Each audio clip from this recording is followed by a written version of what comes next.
اعوذ باللہ من الشیطان الرجیم بسم اللہ الرحمن الرحیم وبہ نستعین۔ بیٹا ہماری گفتگو مفہوم شرط کے بارے میں تھی۔ آج آپ کو مفہوم شرط کی جو ہے وہ 10 تمرینات حل کرنی چاہیے تھیں، لیکن بہرحال میں آپ کی تھوڑی بہت رہنمائی کرتا ہوں۔ انشاءاللہ مزید مطالعے مباحثے میں آپ خود ان کو حل کر لیں گے، تو خلاصے بتانے کی کوئی ضرورت نہیں ہے۔ 10 احادیث پیش کریں گے، کہتے ہیں کہ اگر ان کا مفہوم ہوگا تو ان کا یہ مطلب نکلے گا، اگر مفہوم نہیں ہوگا تو یہ مفہوم نہیں نکلے گا۔ مثلا ایک مثال دیتا ہوں کہ ایک بندہ امام علیہ السلام کے پاس آیا، اس نے کہا کہ ہم نے ایک جانور کو ذبح کیا ہے، اس جانور کے گلے سے تازہ خون نکلا، بہت خون نکلا، لیکن اس جانور نے نہ اپنی ٹانگ کو ہلایا نہ اپنی آنکھ کو بند کیا اور کھولا، تو کیا ہم وہ جانور کھا سکتے ہیں؟ تو امام علیہ السلام نے فرمایا کہ پھر حضرت علی نے مثلا کہا تھا کہ جب جانور آنکھ کھولے بند کرے یا ٹانگ ہلائے تو کھاؤ، لہذا تم نہیں کھا سکتے۔ اس کا مطلب یہ کہ اس امام نے مفہوم شرط کو مانا کہ اگر ٹانگ ہلائے، اگر آنکھ کھولے بند کرے تو کھاؤ۔ اس کا مفہوم کیا ہے؟ اگر یہ دونوں کام نہیں کرتا تو نہیں کھاؤ۔ بات واضح ہو گئی؟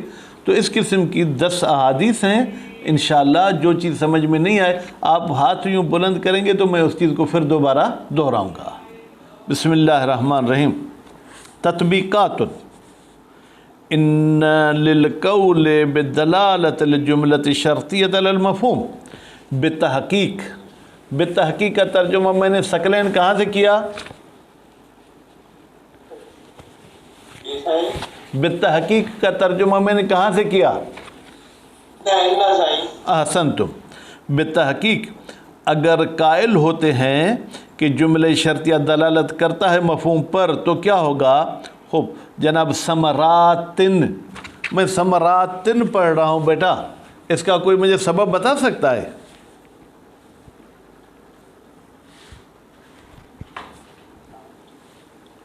چلیں میں آپ کو بتاتا ہوں بیٹا۔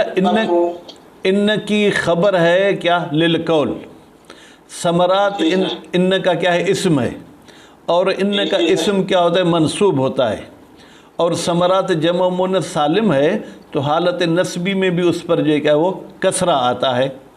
تو فرماتے ہیں کہ اگر ہم اس قول کے قائل ہوں گے تو اس کے فائدے ہیں۔ کون سے فائدے؟ پیسے جیب بھرے گی؟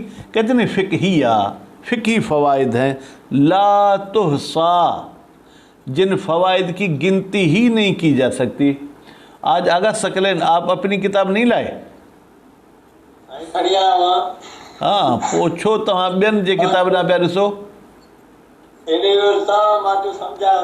حال ٹھیک۔ لا تحصیٰ بیٹا وہ ثمرات گنے نہیں جا سکتے، یعنی بہت زیادہ ہیں۔ وربما یستظہر، اور بہت سی جگہوں پر ظاہر ہوتا ہے، من خلال روایات، روایات کے خلال سے۔ خلال کا کیا مطلب ہوتا ہے؟ یعنی جب روایات کے اندر ہم گھستے ہیں، جب ان کی گہرائی میں ہم جاتے ہیں۔ ان القول بدلالت، بتحقیق کہ یہ قائل ہونا کہ جملہ شرطیہ دلالت کرتا ہے مفہوم پر، کان امرا مسلما، یہ ایک پکی بات، تسلیم شدہ بات تھی، بین الامام و راوی، امام کے درمیان اور راوی کے درمیان۔ وَإِلَيْكَ تِلْكَ روایات، اور ہم آپ کی طرف وہ روایت پیش کر رہے ہیں۔ روا ابو بصیر، ابو بصیر تقی شاہ کون سی حالت میں ہے؟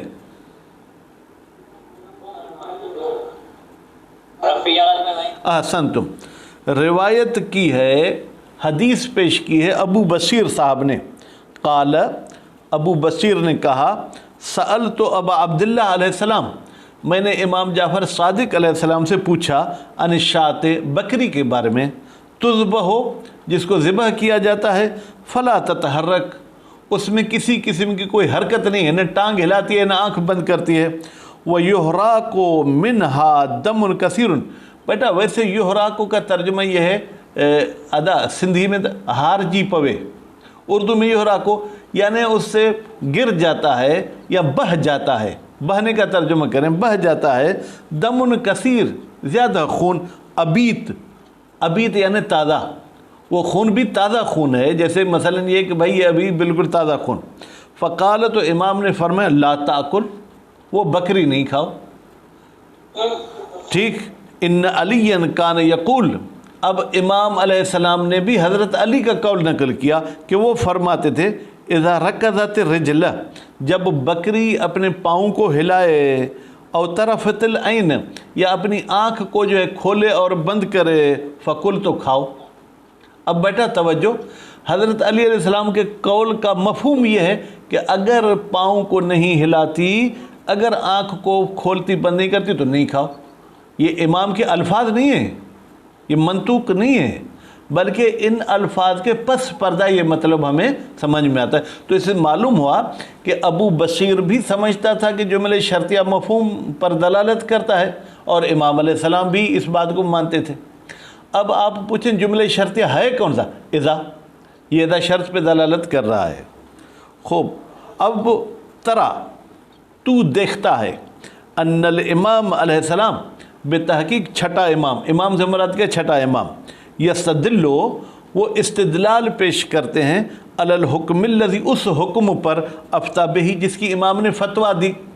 بیٹا ثقلین، امام نے وہ فتویٰ کیا دی کہ نہیں کھاؤ، ٹھیک ہے، امام نے یہ فتویٰ دی، اس پر امام نے دلیل پیش کیا، بقول اللہ تاکل، یہ امام کی فتویٰ دی، بکلام علی علیہ السلام، اس پر دلیل پیش کیا ہے حضرت علی علیہ السلام کے کلام کو۔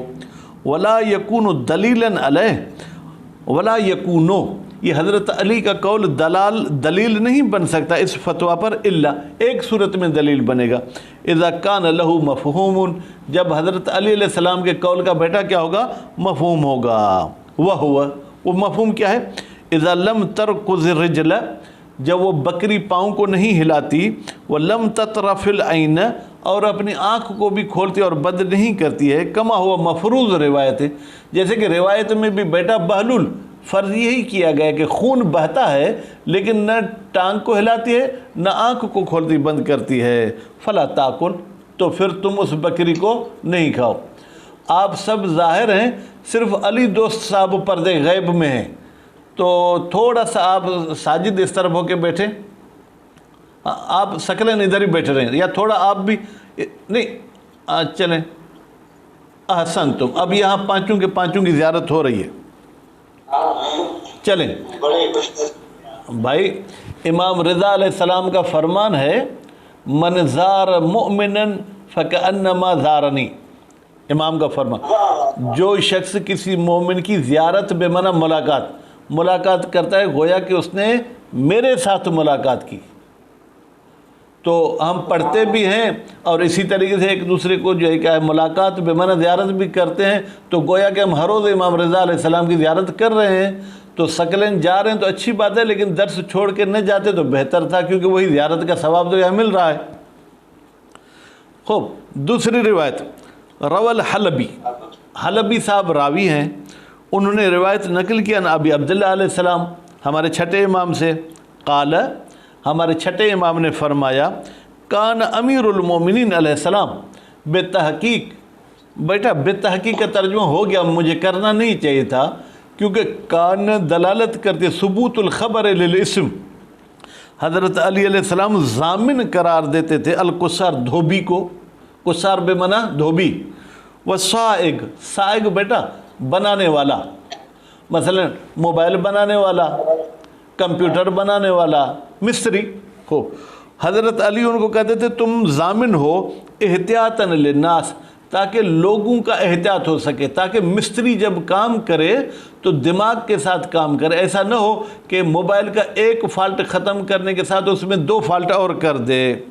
وَكَانَ أَبِي يَتَطَوَّلْ عَلَيْهِ إِذَا كَانَ مَأْمُونًا، اور میرے والد صاحب بھی اس بات کا خیال کرتے تھے جب وہ شخص کیا ہوتا تھا؟ امین ہوتا تھا۔ اب خیال کرتے تھے کا مطلب، اگر وہ امین ہوتا تھا تو میرے والد صاحب مثلا جو ہے کیا ہے ان سے کچھ نہیں لیتے تھے، اگر وہ امین نہیں ہوتا تھا تو اس سے کچھ لیتے تھے۔ خوب، اب یہاں پر فالروایت، یہ روایت دلالت کرتی ہے علی القول بالمفہوم، مفہوم کے مطابق، خوب، دالۃ علی تضمین ہی اذا لم یکن مامونا۔ بھائی یہ دھوبی اور یہ بنانے والا مستری ضامن ہے کب؟ جب امین نہ ہو۔ اوپر کہا کہ جب وہ امین ہوتا تھا تو میرے والد صاحب اس کو چھوٹ دے دیتے تھے، یعنی اگر اسے کوئی چیز ٹوٹ بھی گئی تو بھی اس سے وہ چیز پھر جو ہے کیا اس کا جرمانہ، اس کا بدلے میں کچھ نہیں لیتے تھے۔ یہ اوپر والا جملہ، اس کا مفہوم یہ ہے اذا لم یکن مامونا، اذا کان مامونا یہ منطوق، لم یکن مامونا یہ مفہوم ہے، ٹھیک ہے۔ اور تیسری روایت علی ابن جعفر نے روایت نقل کی۔ بیٹا یہ علی کون ہے اور جعفر ہمارے چھٹے امام ہیں۔ ہمارے چھٹے امام کے ایک بیٹے کا نام بیٹا علی تھا، جو اچھا آدمی نہیں تھا۔ اس نے امام موسیٰ کاظم علیہ السلام کے قتل کرانے کی کوشش کی تھی۔ تو بہرحال اس چھٹے امام کے بیٹے علی نے روایت نقل کی ہے فی کتاب مسائل ہی، اپنے مسائل والی کتاب، ان کے کتاب کا نام ہے مسائل، اس میں یہ روایت، وقرب الاسناد، اور یہ بھی ایک کتاب کا نام ہے، اس میں بھی ثقلین یہ حدیث موجود ہے، انہو سأل اخاہ، بے تحقیق علی نے اپنے بھائی سے سوال کیا۔ بیٹا علی کا کون سا بھائی؟ امام موسیٰ کاظم علیہ السلام۔ اس نے اپنے بھائی امام موسیٰ کاظم علیہ السلام سے سوال کیا ان حمل مسلمین علی المشرکین التجارہ، کیا مسلمان مشرکین کی طرف تجارت لے جا سکتے ہیں؟ مثلا ان کی طرف گندم لے جائیں، ان کی طرف پھل فروٹ لے جائیں۔ فقال، تو امام علیہ السلام نے فرمایا اذا لم يحملوا سلاحا فلا باس، اگر وہ اسلحہ نہیں لے جائیں، یعنی ان کو آپ بندوق نہیں دو، ان کو بم نہیں دو، کھانے پینے کی چیز دو۔ اب یہاں پر جملہ شرطیہ بیٹا کیا ہے؟ جب اسلحہ نہ لے جائیں تو اس میں کوئی اعتراض نہیں، تو اس کا مفہوم یہ اگر اسلحہ لے جائیں تو ساجد پھر اعتراض ہے۔ دلت روایتو، یہ روایت دلالت کرتی ہے علی القول بالمفہوم، اگر ہم قائل ہو جائیں مفہوم کے، علی حرمت تجارت مشرک، کہ مشرک کے ساتھ تجارت حرام ہے، اذا حملوا سلاحا، جب مسلمان اسلحہ لے جائیں، من دون فرق بین زمان الحرب والحدنت، حدنہ بمعنی صلح بیٹا، کوئی فرق نہیں کہ مشرکوں کی مسلمانوں کے ساتھ جنگ چل رہی ہو یا صلح کی حالت میں ہو۔ چوتھا، روا معاویہ بن عمار، روایت نقل کی معاویہ صاحب نے جو بیٹا ہے عمار کا بیٹا، خوب، ان ابی عبداللہ علیہ السلام، اس نے بھی کس سے روایت نقل کی؟ ثقلین چھٹے امام سے۔ خوب، اذا کان الماء قدر قرن، جب پانی کر کی مقدار جتنا ہو، لم ینجسہ شیء، تو اسے کوئی بھی چیز بیٹا نجس نہیں کرے گی۔ اب میرے خیال میں آپ کی حاضر دماغی ہونے کے لیے تھوڑا آپ کو فقہی قصہ سناتا ہوں، جو میں اپنے ماموں کو سناتا تھا، وہ بہت غصے ہو جاتے تھے۔ وہ کون سا پانی ہے کہ جس سے کتا اگر پیے گا تو وہ نجس ہو جائے گا، اور اگر کتا اس میں پیشاب کرے گا تو وہ نجس نہیں ہوگا؟ یہ کبھی سنا ہے؟ نہیں سنا؟ ثقلین نہیں سنا؟ بھائی یہ تو مولوی پہلے دن سناتے ہیں طلاب کو۔ بیٹا وہ یہ ہے کہ ایک پانی پوری ایک کر کی مقدار کا ہے، نہ اس سے ایک گھونٹ زیادہ نہ ایک گھونٹ کم، کر کا برابر۔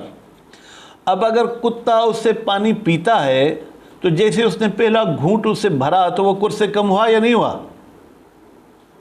اب کر سے کم ہوا تو وہ کس حکم ہے؟ قلیل، اور قلیل میں جیسے نجاست پڑے گی وہ نجس ہو جائے گا۔ اور اگر اس حوض میں کتا آ کے پیشاب کرتا ہے تو وہ پانی ابھی بھی کر ہی رہا، کر میں جب نجاست پڑے گی تو وہ نجس نہیں ہوگا جب تک اس کا رنگ بو ذائقہ تبدیل نہیں ہوتا ہے۔ بات واضح ہو گئی؟ تو امام علیہ السلام یہ فرماتے ہیں کہ جب پانی کر کی مقدار میں ہو تو اسے کوئی بھی چیز نجس نہیں کرے گی۔ دلت روایتو، یہ روایت دلالت کرتی ہے لاجتماع علی المفہوم، اس لیے کہ روایت کا بیٹا مفہوم موجود ہے۔ دیکھیں توجہ بیٹا، یہ جتنی ہم تطبیقات پڑھ رہے ہیں علی دوست، اس میں آپ کو جملہ شرطیہ پہ نشاندہی کرنی ہے کہ یہ جملہ شرطیہ ہے۔ اب اس امام کی حدیث میں اذا کان الماء قدر قرن، یہ جملہ شرطیہ ہے، اب اس کا مفہوم کیا ہے؟ فرماتے ہیں الا انفعال القلیل، کہ بھائی اگر پانی قلیل ہوگا انفعال یعنی وہ نجس ہو جائے گا بالملاقات، جیسے ہی اس میں نجاست پڑے گی. وَإِلَّا، اگر وہ نجس نہ ہوتا قلیل پانی تو کان تعلیق و عدم الانفعال، پھر تو یہ نجس نہ ہونے والی بات کو معلق کرنا کریت پر یہ تو پھر فضول ہوتا. بھائی اگر آپ کہتے ہیں کہ قلیل بھی ہو تو بھی نجس نہیں ہوگا تو پھر کر کے قید لگانے کی ضرورت کیا تھی؟ پس کر کے قید لگانے کا فائدہ یہ ہے کہ اگر پانی قلیل ہوگا تو نجاست جیسے اس میں پڑے گی وہ نجس ہو جائے گا. روا عبداللہ ابن جعفر ان ابی محمد، روایت نقل کے عبداللہ صاحب نے جو بیٹے ہیں امام جعفر صادق علیہ السلام کے، ان ابی محمد، ابو محمد سے. بیٹا ابو محمد کون ہے؟ ابو محمد ظاہراً تو امام محمد باقر علیہ السلام نہیں بیٹا، ابو محمد امام زین العابدین بھی ہو سکتے ہیں اور ابو محمد امام علی رضا علیہ السلام بھی ہو سکتے ہیں، کیونکہ نویں امام کا نام بھی محمد ہے. تو بہرحال انہوں نے روایت کی ابو محمد سے. کیا ہے؟ وَيَجُوزُ لِرَجُلٍ، جائز ہے مرد کے لیے، ان یصلی، کہ وہ نماز پڑھے، وَمَعَهُ فَأْرَةُ مِسْكٍ، اور اس کے ساتھ مشک کی تھیلی ہو. بیٹا مشک کی تھیلی کو اپنے پاکستان میں بولتے ہیں نافا. نافا سمجھتے ہیں؟ ہرن کے پیٹ سے بیٹا جتنا چھوٹا پیاز ہوتا ہے نا اتنی ایک تھیلی نکلتی ہے، اس تھیلی میں وہ مشک جو مشہور خوشبو ہے وہ پائی جاتی ہے. تو اب کہتے ہیں کہ ہرن جانور ہے، اس جانور کو آپ نے ذبح کیا، اس کے پیٹ سے وہ نافع نکلا، وہ آپ نے جیب میں رکھا اور نماز پڑھنے شروع ہو گئے. تو امام نے فرمایا جائز ہے کہ امام نے فرمایا لا بأس بہ، بھائی اس نافع رکھنے کو حالت نماز میں کوئی اعتراض نہیں. اذا کان ذکیًا، بیٹا یہ جملہ شرطی ہے، جب وہ ہرن کو شرعی طریقے سے ذبح کیا ہو، یعنی مردہ نہ ہو. مردار ہوگا تو پھر اس میں اعتراض ہے. بس منطوق یہ ہے کہ اگر ذبح شدہ ہے تو کوئی اعتراض نہیں. اس کا مفہوم یہ ہے کہ اگر ذبح شدہ نہیں ہے تو اعتراض ہے. فلو قلنا بالمفہوم، اگر ہم قائل ہو جائیں کس کے بیٹا؟ مفہوم کے، لدل علی المنع، تو پھر یہی امام کا قول دلالت کرے گا کہ یہ تھیلی نہیں اٹھا سکتے ہیں ان حمل المیتۃ، جب یہ کسی مردار کی ہو. وَإِنْ كَانَ جُزْءًا صَغِيرًا، اگرچہ پورا ہرن آپ نے نہیں اٹھایا، اس مردار کا چھوٹا سا جز بھی اٹھانا ٹھیک نہیں ہے. روا محمد بن مسلم ان ابی عبداللہ علیہ السلام، بیٹا چھٹی تمرین روایت کی ہے جناب محمد ابن مسلم نے امام جعفر صادق علیہ السلام سے. قلت لہو، راوی کہتا ہے کہ میں نے امام کو کہا ثقلین صاحب بالوں کو نہیں بنائے. الامۃ تغطی رأسہا، کیا کنیز اپنے سر پر چادر رکھے گی یعنی اپنا سر ڈھانپے گی؟ فقال، تو امام نے فرمایا اللہ، نہیں وہ نہیں ڈھانپے گی. ولا علی ام الولد، اور اسی طریقے سے وہ کنیز جو ام ولد ہے. بیٹا ثقلین، ام ولد یعنی بچے کی ماں، یہ اس کنیز کو ام ولد کہتے ہیں جو اپنے مالک سے حاملہ ہوئی ہو اور وہ بچے دار بھی ہو گئی ہو، بچے کو اس نے جنم دیا ہو. اذا لم یکن ولا ام الولد ان تغطی راسا، ام ولد پر بھی سر ڈھانپنا ضروری نہیں. اذا لم یکن لہا ولد، جب اس کا بچہ نہ ہو. بھائی ثقلین صاحب اعتراض کریں، ادھر آپ کریں کہ ام ولد، پھر کریں جب اس کا بچہ نہ ہو. بھائی بچہ پیدا ہونے کے بعد مر بھی سکتا ہے نا، تو ہم یہ تو کہیں گے کہ یہ ام ولد ہے. اب دل بمفہوم ہی، کہتے ہیں یہ روایت اپنے مفہوم کے ساتھ دلالت کرتی کہ اگر بچہ ہوگا تو تغطیۃ راس یا تغطیۃ راس، سر ڈھانپنا ضروری ہے مع الولد، بچے کے ساتھ. پس منطق یہ تھا کہ اگر بچہ نہیں تو سر ڈھانپنا ضروری نہیں. مفہوم یہ ہے کہ اگر بچہ ہے تو سر ڈھانپنا ضروری ہے. ساتویں بیٹا روایت، روى الحلبی عن صادق علیہ السلام، حلبی نے روایت نقل کی ہے امام جعفر صادق علیہ السلام سے. تو ساتویں تمرین، روى الحلبی عن صادق علیہ السلام، حلبی نے روایت نقل کی ہے امام جعفر صادق علیہ السلام سے. قال لا باس، امام نے فرمایا کوئی اعتراض نہیں. بھائی ابھی کسی کی تصویر نظر نہیں آ رہی، صرف دیوار نظر آ رہی ہے.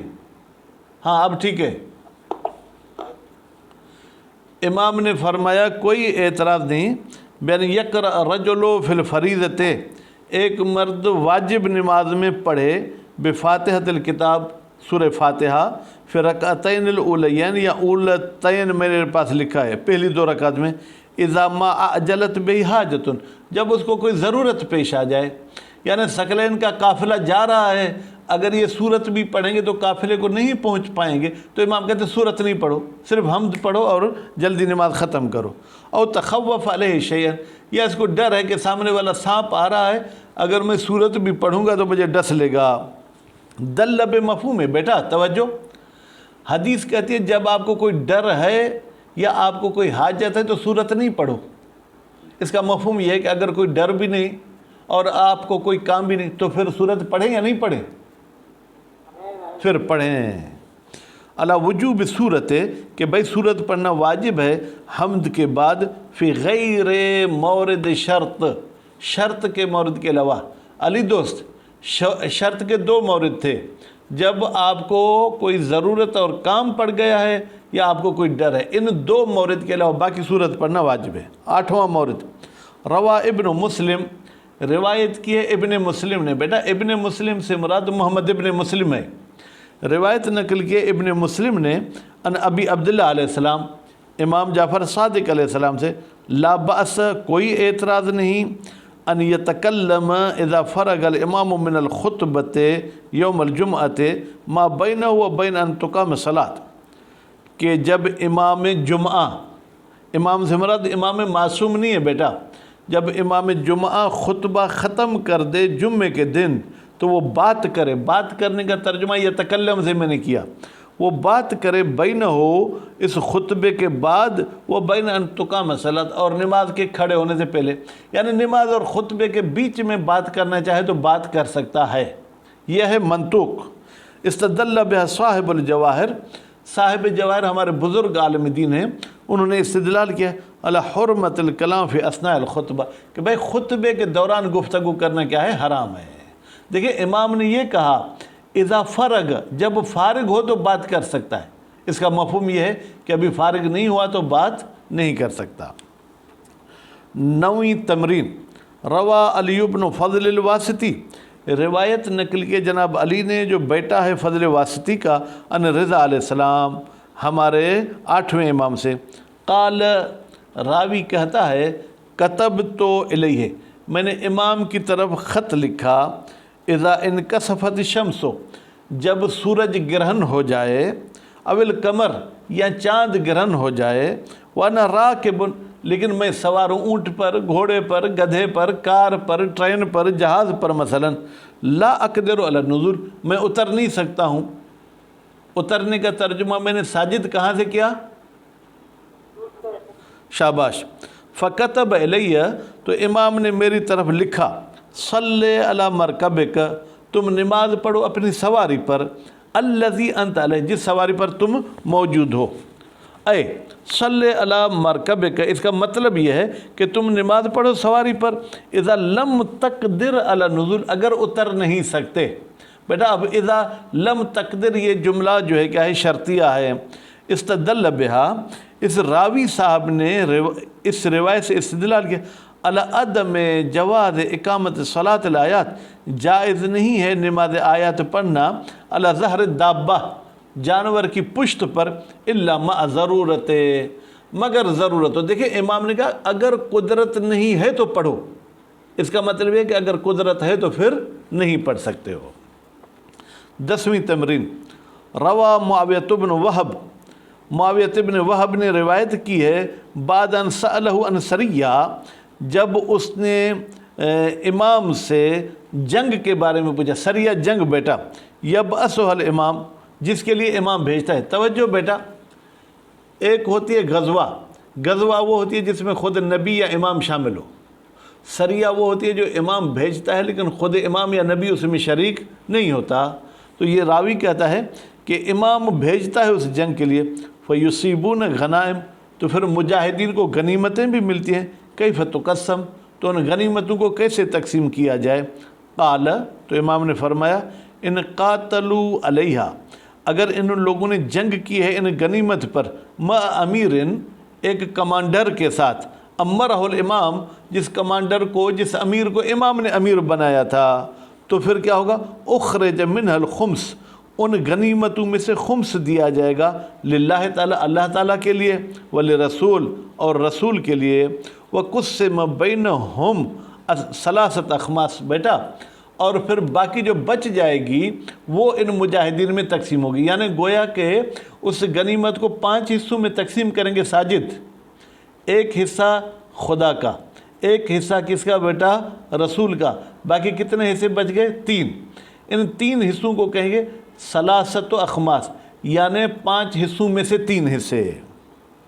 استدل، راوی نے استدلال کیا ہے بِأَنَّهُ إِذَا كَانَ هُنَاكَ حَرْبٌ بِغَيْرِ إِذْنِهِ، بتحقیق جب مشرکین کے ساتھ کوئی ایسی جنگ ہو جس کی امام نے اذن نہ دی ہو، فَلَا يُعَدُّ مَا أَصَابُوهُ مِنَ الْغَنَائِمِ، تو پھر جو کچھ ان کو ملتا ہے ثقلین، اس کو آپ غنیمت نہیں کہیں گے، غنیمت اس وقت کہیں گے اذا بأسها الامام، جب امام اس کی طرف بھیجے، بل من الانفال، بلکہ وہ کیا ہو جائے گا پھر؟ انفال، انفال کا پھر حکم الگ ہے، غنیمت کا حکم الگ ہے۔ پس دیکھیں یہاں پر جملہ شرطیہ کیا ہے؟ جب امام بھیجے، ٹھیک، مفہوم یہ ہے کہ جب امام نہیں بھیجے تو پھر غنیمت والا حکم نہیں ہے۔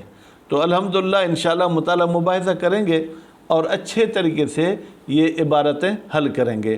صلی اللہ علی محمد و آل محمد۔